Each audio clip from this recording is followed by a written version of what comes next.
दोस्तों, आज हम सुनेंगे एक जादुई चक्की की कहानी।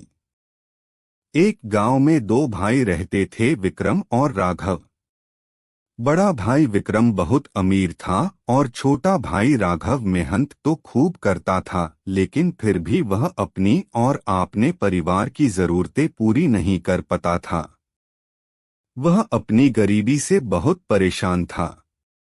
विक्रम ने पिताजी के कमाई से राघव को उसका हिस्सा नहीं दिया था और न ही वह राघव की कोई मदद करता था। दिवाली का उत्सव था, सब जगह दियों की रोशनी थी। घर घर में मीठा, नमकीन, नए कपड़े और खुशियों का माहौल था। विक्रम के घर पर बहुत ही धूमधाम से दिवाली मनाई जा रही थी। उसकी बीवी और बच्चों ने नए कपड़े और जेवर पहन लिए थे। कई तरह के मिठाइयों से, पंच पकवानों से उसका घर भरा हुआ था। वही राघव के घर पर त्योहार तो क्या, खाने पीने के लिए भी पैसे नहीं थे। वह मदद के लिए अपने बड़े भाई के घर गया। राघव, सुनो भैया, मेरे कामकाज का अब कोई ठिकाना नहीं है। मैं परेशान हो चुका हूँ। मैं हर रोज काम की तलाश में बाहर निकलता हूँ, लेकिन मुझे मायूसी के अलावा कुछ हाथ नहीं लगता। घर पर राधा और सूरज भूखे बैठे हुए हैं। मेरी कुछ मदद करो। मेरे पास पैसे आते ही तुम्हारे कर्ज लौटा दूंगा भैया। विक्रम, राघव, मैंने बहुत ही कड़ी मेहनत से ये ऐसो आराम कमाया है। आजकल खर्चे भी बहुत बढ़ गए हैं। तुम्हें भी कड़ी मेहनत करनी होगी। मैं तुम्हारी कोई मदद नहीं कर सकता। अब तुम यहाँ से जा सकते हो। राघव, सुनो भैया, पिताजी ने जो मुझे हिस्सा दिया है वही मुझे वापस लौटा दो। मैंने आज तक तुमसे कभी नहीं मांगा, लेकिन आज मेरे बुरे दिन चल रहे हैं, इसलिए मैं अपना हिस्सा मांग रहा हूँ। विक्रम, तुम्हारी इतनी हिम्मत कि तुम मुझसे हिस्सा मांग रहे हो। अभी यहाँ से दफा हो जाओ, वरना मुझसे बुरा कोई नहीं होगा।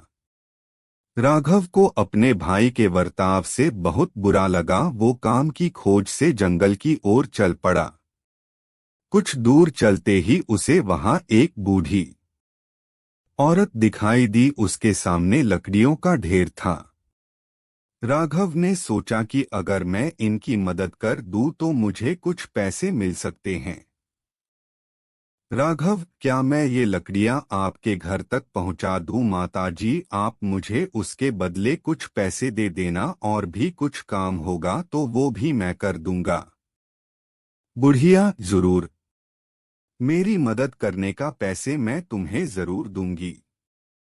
लेकिन तुम इतने दुखी क्यों लग रहे हो? राघव, घर पर बीबी बच्चे भूखे हैं। खाने के लिए घर पर अनाज का एक दाना भी नहीं है। कहीं भी काम करने के लिए नहीं मिल रहा है। बुढ़िया, दुखी मत हो। ये लो केसर की मिठाई। आगे चलते ही चार घने पेड़ दिखेंगे। उनके पीछे ही छोटी सी एक गुफा है। उसमें तीन बौने रहते हैं। उन्हें ये मिठाई बहुत पसंद है। वो जैसे ही ये मिठाई देखेंगे वो मांगेंगे। तुम इस मिठाई के बदले उनसे चक्की मांग लेना। चक्की के आते ही तुम्हारे दिन बदल जाएंगे। राघव ने बूढ़ी औरत की मदद की और उनसे वो मिठाई लेकर जंगल में आगे बढ़ने लगा। कुछ देर चलने के बाद उसे चार बड़े पेड़ दिखाई दिए। उनके पास जाते ही राघव को एक गुफा दिखाई दी। उसका दरवाजा बहुत ही छोटा सा था। वह झुककर गुफा के अंदर गया। जैसे ही वह अंदर गया, उसने देखा तीन बौने अंदर खड़े हुए थे। राघव के हाथ में केसर की मिठाई को देखकर वह तीनों ही बहुत खुश हुए और राघव से वह मिठाई मांगने लगे। राघव, ठीक है, ये मिठाई मैं आपको दे दूंगा, लेकिन उसके बदले मुझे वो चक्की चाहिए। बौना, ठीक है, मैं तुम्हें ये चक्की दे दूंगा, लेकिन हाँ, ये कोई मामूली चक्की नहीं है। यह एक जादुई चक्की है। तुम इससे जो मांगोगे वो तुम्हें मिल जाएगा और जैसे ही तुम्हारी जरूरत पूरी हो जाए तुम इस पर एक लाल रंग का कपड़ा डाल देना, क्योंकि इस चक्की को रोकने का यही एक तरीका है। राघव, शुक्रिया, मैं इस बात को जरूर याद रखूंगा।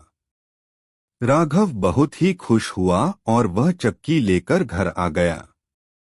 घर पर बीबी और बच्चे भूखे ही बैठे थे। राघव ने पत्नी को सारी घटना बताई। उन्होंने एक चादर बिछाकर चक्की उस पर रख दी। राघव ने चक्की से कहा, चक्की चक्की चावल निकाल, और फिर देखते ही देखते वहां चावल का ढेर लग गया। फिर राघव ने लाल कपड़ा डालकर चक्की को रोक दिया।